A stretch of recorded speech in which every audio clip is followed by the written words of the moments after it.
பரிசுத்த ஆவியை பெற்ற மனுஷன் எல்லாரோடும் ஐக்கியப்படுவான். அல்லேலூயா.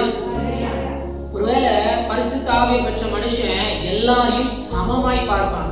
பரிசுத்த ஆவியை பெற்ற மனுஷன் மதம் பார்க்க மாட்டான், இனம் பார்க்க மாட்டான், ஜாதி பார்க்க மாட்டான், எதையும் பார்க்க மாட்டான். தனக்கு முன்னாடி ஒரு மனுஷன் வந்து நின்னா இந்த மனுஷனே என் அப்பா தான் உருவாக்குனான்னு ஒரு அன்போடு பார்ப்பான்.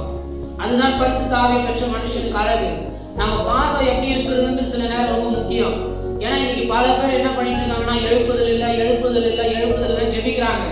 ஆனா செய்கிற தப்பே என்னன்னா, எனக்குள்ள இருக்கிற ஆவியானவரை அவங்க கிட்ட என்னால பகிர்ந்து கொடுக்க முடியல. காரணம், அவங்க வந்து நின்னதும் அவங்க யாரு, அவங்க பேர் என்ன, ஊர் என்ன, அவங்க என்ன ஜாதி, என்ன மதம், என்ன இனம், இது எல்லாம் என் கண்ணுல நான் பார்க்க எனக்குள்ள இருக்கிற அபிஷேகம் அவங்களை தொடாது.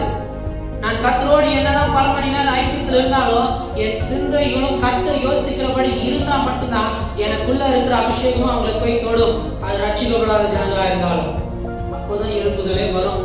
அல்லேலூயா.